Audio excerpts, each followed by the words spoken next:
नमस्कार। प्रादेशिक समाचार के साथ मैं नीलम कुमार। पहले मुख्य समाचार।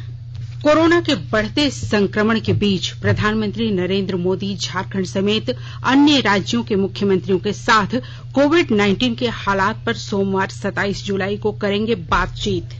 राज्य में आज 15 नए कोरोना मरीज मिलने के साथ ही संक्रमित लोगों की कुल संख्या बढ़कर हुई 7,642। राज्यपाल द्रौपदी मुर्मू ने कोरोना जांच की गति में तेजी लाने और अस्पतालों में बेड की संख्या बढ़ाने का दिया निर्देश। और झारखंड के 3 नक्सलियों को एटीएस ने गुजरात से किया गिरफ्तार। अब समाचार विस्तार से। कोरोना के बढ़ते संक्रमण के बीच प्रधानमंत्री नरेंद्र मोदी झारखंड समेत सभी राज्यों के मुख्यमंत्री के साथ कोविड-19 के हालात पर 27 जुलाई को चर्चा करेंगे। बैठक में गृह मंत्री अमित शाह और स्वास्थ्य मंत्री हर्षवर्धन भी मौजूद रहेंगे। मुख्यमंत्रियों के साथ स्वास्थ्य मंत्री, राज्य के मुख्य सचिव और स्वास्थ्य सचिव भी मौजूद रहेंगे। कोरोना महामारी को लेकर प्रधानमंत्री की सभी राज्यों के मुख्यमंत्रियों के साथ यह 7वीं बैठक है। बैठक में अनलॉक 2 के बाद आगे की रणनीति पर चर्चा की जाएगी। राज्य में आज कोरोना से संक्रमित 15 नए मरीज मिलने के साथ ही संक्रमितों की कुल संख्या बढ़कर 7,642 हो गई है। गोड्डा जिले में आज 2 नए कोरोना मरीज मिले हैं, जबकि सिमडेगा में आज 9 नए कोरोना संक्रमित पाए गए। इनमें से 5 लोग पहले से क्वारंटाइन सेंटर में थे, जबकि 2 लोग ट्रूनेट मशीन से स्वास्थ्य जांच कराने के लिए सदर अस्पताल पहुंचे थे। 2 अन्य संक्रमित ठेठईटांगर और कोलेबिरा प्रखंडों से मिले हैं। सभी को अस्पताल के आइसोलेशन वार्ड में भेज दिया गया है। इधर पाकुड़ जिले के माल पहाड़ी ओपी और नगर थाने में पदस्थापित 4 पुलिसकर्मी कोरोना पॉजिटिव पाए गए हैं। चारों संक्रमित पुलिसकर्मियों को कोविड अस्पताल में इलाज के लिए भर्ती करा दिया गया है। बोकारो जनरल अस्पताल के आइसोलेशन वार्ड से आज 2 मरीजों का कोविड-19 टेस्ट 2 बार निगेटिव आने के बाद छुट्टी दे दी गई। दोनों चास के रहने वाले हैं। Civil surgeon doctor Ashok Kumar Pathak ने कोरोना को मात देने वाले दोनों मरीजों को फूल देकर स्वागत किया और उन्हें अभी 14 दिनों तक होम क्वारंटाइन रहने की हिदायत दी। उन्होंने बताया कि अब जिले में कोविड-19 संक्रमण के सक्रिय मामले 70 रह गए हैं, जिनका बेहतर इलाज चल रहा है। सभी की स्थिति सामान्य बनी हुई है। भारत ने एक ही दिन में कोरोना वायरस के 4 लाख से अधिक नमूनों की जांच कर रिकॉर्ड बनाया है। भारतीय आयुर्विज्ञान संस्थान परिषद ने कहा है कि 24 घंटे के भीतर रिकॉर्ड 4,20,898 कोरोना के नमूनों की जांच की गई है। इधर देश में कोविड-19 से स्वस्थ होने वाले लोगों की संख्या करीब 8.5 लाख हो गई है। स्वस्थ होने की दर 63.53% हो गई है। स्वास्थ्य और परिवार कल्याण मंत्रालय ने लोगों को सलाह दी है कि वे नोवल कोरोना वायरस से अपने को सुरक्षित रखने के लिए सभी बुनियादी एहतियाती उपायों का पालन करें और सामाजिक दूरी बनाए रखें। एक रिपोर्ट। सरकार ने कहा है कि आवश्यक वस्तुओं की पर्याप्त आपूर्ति जारी है और लोगों को चिंता करने की कोई जरूरत नहीं है। लोगों को सलाह दी जाती है कि वे आवश्यक वस्तुओं और चिकित्सा सामानों की खरीदारी करते समय धैर्य रखें और शांत रहें। आवश्यक वस्तुओं को खरीदने के लिए बार बार बाहर निकलने से बचें। साथ ही लोगों से हाथ मिलाने और गले लगने से भी बचना चाहिए। बाजार, मेडिकल स्टोर और अस्पतालों में लोग कम से कम 1 मीटर की दूरी बनाए रखें। घर पर गैर जरूरी सामाजिक समारोह से बचा जाना चाहिए और घर पर मेहमानों को नहीं बुलाना चाहिए। लोगों को अपनी आंख, नाक और मुंह छूने से बचना चाहिए और लगातार हाथ साफ करते रहना चाहिए। हाथ को दोनों तरफ से कम 20 सेकंड तक रगड़कर धोना चाहिए। यदि कोई व्यक्ति खांसी या बुखार से पीड़ित है तो वह दूसरों के संपर्क में आने से बचे और डॉक्टर से तुरंत परामर्श ले। स्वास्थ्य मंत्रालय ने कोरोना वायरस के बारे में जानकारी के लिए एक टोल फ्री नंबर 1075 जारी किया है। इधर राज्य सरकार की ओर से भी कई दिशा निर्देश जारी किए गए हैं।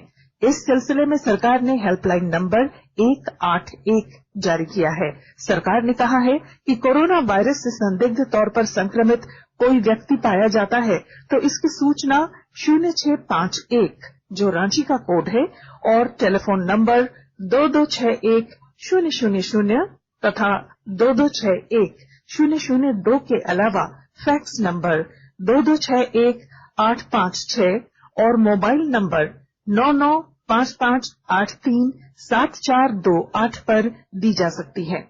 आकाशवाणी रांची भी आपसे अपील करता है कि कोविड-19 के संक्रमण से बचने और अन्य लोगों को सुरक्षित रखने के लिए कृपया घर पर ही रहें और सरकारी दिशा निर्देशों का पालन करें।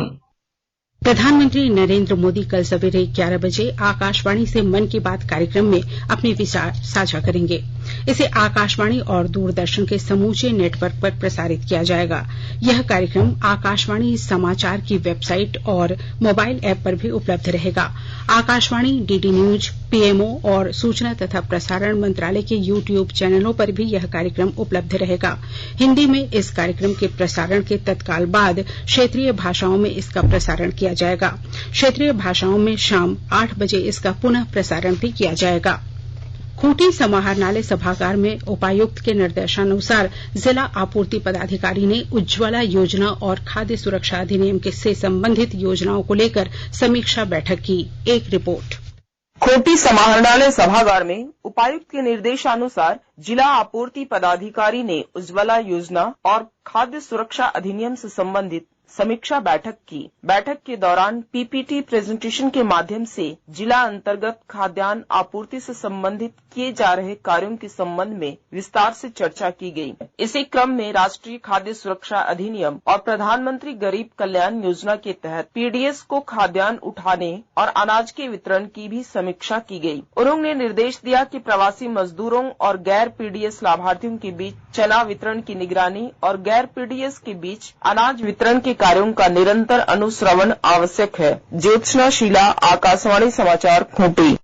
जामताड़ा जिले में तेजस्विनी परियोजना के तहत चरणबद्ध तरीके से किशोरियों और युवतियों को प्रशिक्षण देकर जागरूक, स्वावलंबी और सामाजिक स्तर से सशक्त बनाने का प्रयास किया जा रहा है। इसी क्रम में जिले के नारायणपुर प्रखंड में गठित 100 क्लबों में से 8 क्लबों की सदस्यों को तेजस्विनी योजना के तहत 7 दिवसीय प्रशिक्षण दिया गया। इस प्रशिक्षण के माध्यम से ग्रामीण किशोरियों और युवतियों में छिपी प्रतिभा को निखारने का प्रयास किया गया। क्लस्टर कोऑर्डिनेटर पप्पू पोद्दार ने बताया कि अन्य क्लबों के सदस्यों के लिए भी प्रशिक्षण दिया जाएगा। झारखंड में किशोरी व युवती को जो 14 से 24 आयु वर्ग की है वो स्वतंत्र रूप से नहीं है। उन्हें समाज में छूट नहीं दी गई है कि वो अपने मर्जी से कहीं भी आ जा सके। उन्हें उच्च शिक्षा ग्रहण करने के लिए भी बाहर नहीं भेजा जाता। इस कारण वो विद्यालय परित्याग कर देती है। इन सब समस्याओं के समाधान के लिए तेजस्विनी परियोजना लाया गया है। आप सभी इससे जुड़े। इन सारी समस्याओं को हल करने के लिए तेजस्विनी परियोजना अग्रसर है। आकाशवाणी के ताजा तरीन समाचारों के लिए आप हमारी वेबसाइट newsonair.com पर लॉग ऑन कर सकते हैं। ताजा समाचार ट्विटर @AIR न्यूज अलर्ट्स और Facebook page all India radio news पर भी उपलब्ध है। आप प्रादेशिक समाचार एकांश के ट्विटर अकाउंट @AIR न्यूज _ और Facebook page AIR news Ranchi के अलावा YouTube channel regional news unit Ranchi पर भी हमारे बुलेटिन सुन सकते हैं। प्रादेशिक समाचार आप आकाशवाणी रांची से सुन रहे हैं। राज्यपाल द्रौपदी मुर्मू द्वारा आज मुख्य सचिव सुखदेव सिंह और स्वास्थ्य विभाग के प्रधान सचिव डॉक्टर नितिन मदन कुलकर्णी को राजभवन बुलाकर राज्य में हाल के दिनों में वृहद स्तर पर हो रहे नोवेल कोरोना वायरस कोविड-19 के प्रसार पर अंकुश लगाने को लेकर किए जा रहे प्रयासों की गहन समीक्षा की गई। इस बैठक में राज्यपाल के प्रधान सचिव शैलेश कुमार सिंह भी उपस्थित थे। राज्यपाल ने कहा कि विगत कुछ दिनों में राज्य में नोवेल कोरोना वायरस का प्रसार तेजी से होता दिख रहा है। उन्होंने कहा कि वर्तमान हालात को देखते हुए अस्पतालों में बेड शीघ्र बढ़ाना नितांत आवश्यक हो गया है। उन्होंने टेस्टिंग की गति को और तेज करने की दिशा में भी ध्यान देने की आवश्यकता बताई। राज्यपाल ने कहा कि इस विपदा से कैसे निपट सकें, लोगों को कैसे संक्रमित होने से बचाया जा सके, इसके लिए एक रणनीति के तहत कार्य करना होगा। श्रीमती मुर्मू ने प्रवासी मजदूरों और दिहाड़ी मजदूरों के साथ ग्रामीण क्षेत्रों में रहने वाले मजदूरों के रोजगार की समीक्षा करते हुए कहा कि उनकी आर्थिक स्थिति पर प्रतिकूल प्रभाव न पड़े, सरकार इसके लिए आवश्यक कदम उठाए। भाजपा के प्रदेश अध्यक्ष सह सांसद दीपक प्रकाश और विधायक दल के नेता बाबूलाल मरांडी ने संयुक्त रूप से राज्यपाल द्रौपदी मुर्मू को पत्र लिखकर मास्क नहीं लगाने पर 1 लाख रुपए जुर्माना या 2 साल की सजा से संबंधित अध्यादेश को निरस्त करने के लिए राज्य सरकार को निर्देशित करने का आग्रह किया। राज्यपाल को ईमेल से भेजे गए पत्र में दोनों नेताओं ने कहा कि यह अध्यादेश जन विरोधी, गरीब और मजदूर विरोधी है। उन्होंने कहा कि राज्य की जनता स्वयं कोरोना संक्रमण से परेशान है। इस बीच यह अध्यादेश जनता की परेशानियों को और अधिक बढ़ाने वाला है। हजारीबाग जिले के बड़का गांव में पिछले 20 दिनों से ग्रामीणों और एनटीपीसी के बीच चल रहा गतिरोध फिलहाल समाप्त हो गया है। इस गतिरोध के समाप्त होने पर एनटीपीसी के अधिकारियों ने राहत की सांस ली है और अधिक जानकारी दे रहे हैं हमारे संवाददाता। हजारीबाग के बड़का गांव में पिछले 20 दिनों से ग्रामीणों एवं एनटीपीसी के बीच चल रहा गतिरोध फिलहाल समाप्त हो गया है। इस गतिरोध के समाप्त होने पर एनटीपीसी के अधिकारियों ने राहत की सांस ली है। अब 20 अगस्त तक एनटीपीसी द्वारा कोयला का उत्खनन किया जा सकेगा, साथ ही इसकी ढुलाई भी हो सकेगा। ग्रामीण उचित मुआवजा मिलने, रोजगार दिए जाने सहित 13 सूत्री मांग पत्र को लेकर पिछले 3 जुलाई से आंदोलित थे। विधायक अंबा प्रसाद की पहल पर कमेटी गठित कर सरकार ने मामले का पटाक्षेप करने का प्रयास किया है।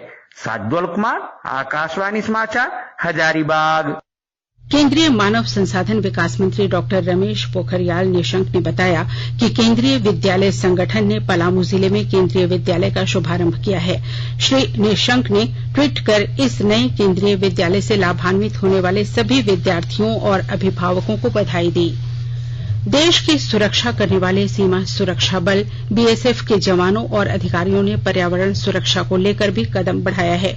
इसी दिशा में हजारीबाग के मेरू स्थित बीएसएफ प्रशिक्षण केंद्र और विद्यालय में अधिकारियों तथा जवानों ने ग्रामीणों के साथ मिलकर 5000 से अधिक पौधे लगाने का काम किया। इस मौके पर बीएसएफ के आईजी महेंद्र सिंह ने बताया कि सीमा सुरक्षा बल के 11 लाख पौधे लगाने का निर्णय लिया गया है। इसमें बीएसएफ मेरू कैंप की ओर से 25,000 पौधे लगाए जाने हैं, जिसमें अब तक 11,000 पौधे लगाए जा चुके हैं। हर साल इस तरह का ड्राइव चलता है और इस ड्राइव की वजह से अब यहाँ पर ट्रेनिंग के लिए और घर बनाने के लिए भी जगह नहीं है, तो परफोर्स अब हम कैंपस के साथ साथ अब बाहर भी पेड़ लगाने की कोशिश कर रहे हैं, जिससे कि इन्वायरमेंटल के लिए जो कंट्रीब्यूशन हम लोग कर सकता है वो पूरी तरह से करें। इस साल का हमारा टारगेट 25,000 पेड़ का है, क्योंकि बीएसएफ ने ओवरऑल 11 लाख पेड़ लगाने का बीड़ा उठाया है। इसमें से पिछले 2 चरण में हमने जब स्टार्ट किया था 5 को 12 तारीख को, तो उसमें हमने ऑलरेडी करीब 11,000 पेड़ लगा दिए हैं। अब इसके बाद फॉरेस्ट एरिया में हम लगाने जा रहे हैं, जहां पर गांव के भी लोग होंगे। गुजरात के आतंकवादी निरोधी दस्ते ने कल 3 नक्सलियों को गिरफ्तार किया। इनमें से 2 को राज्य के आदिवासी बहुल तापी जिले के व्यारा तालुका से और तीसरे को महिसागर जिले के संतरामपुर तालुका से गिरफ्तार किया गया है। एक सरकारी विज्ञप्ति में बताया गया है कि ये लोग झारखंड से हैं और राज्य में आदिवासी समुदाय को सरकार के खिलाफ उकसाने में लगे थे। इनके पास से माओवादी साहित्य भी बरामद किया गया है। बताया गया है कि झारखंड में चर्चित पत्थलगड़ी आंदोलन के दौरान भी इनके खिलाफ कई मामले दर्ज किए गए थे। गिरिडीह जिले के देवरी के प्रखंड शिक्षा प्रसार पदाधिकारी रमेश दास की आज सड़क दुर्घटना में मौत हो गई, जबकि उनका भतीजा अनिल कुमार घायल हो गया है। बताया गया है कि देवरी में उनकी मोटरसाइकिल को विपरीत दिशा से आ रही एक कार ने धक्का मार दिया। इलाज के लिए उन्हें गिरिडीह सदर अस्पताल लाया गया, जहां चिकित्सकों ने उन्हें मृत घोषित कर दिया। हादसे के बाद जिले के उप विकास आयुक्त मुकुंद दास समेत कई अधिकारियों ने अस्पताल पहुंचकर घटना की विस्तृत जानकारी ली। और अब संक्षिप्त खबरें। चतरा जिले के सिमरिया थाना क्षेत्र से पुलिस ने नक्सली तृतीय सम्मेलन प्रस्तुति कमेटी टीएसपीसी के एरिया कमांडर विनोद गंझी को हथियार समेत गिरफ्तार किया है। आरएमडी सेल के किरीबुरु और मेघा हाथुबुरु लौह अयस्क खदान के ऑफिसर एसोसिएशन द्वारा कोरोना संक्रमण से बचाव के लिए सारंडा के ग्रामीणों के बीच मास्क का वितरण किया गया। और अब अंत में मुख्य समाचार एक बार फिर। कोरोना के बढ़ते संक्रमण के बीच प्रधानमंत्री नरेंद्र मोदी झारखंड समेत अन्य राज्यों के मुख्यमंत्रियों के साथ कोविड-19 के हालात पर सोमवार 27 जुलाई को करेंगे बातचीत। राज्य में आज 15 नए कोरोना मरीज मिलने के साथ ही संक्रमित लोगों की कुल संख्या बढ़कर हुई 7,642। राज्यपाल द्रौपदी मुर्मू ने कोरोना जांच की गति में तेजी लाने और अस्पतालों में बेड की संख्या बढ़ाने का दिया निर्देश। और झारखंड के 3 नक्सलियों को एटीएस ने गुजरात से किया गिरफ्तार। इसके साथ ही आकाशवाणी रांची से प्रादेशिक समाचार का ये बुलेटिन समाप्त हुआ। नमस्कार। घर में रहिए, सुरक्षित रहिए और सुनते रहिए आकाशवाणी।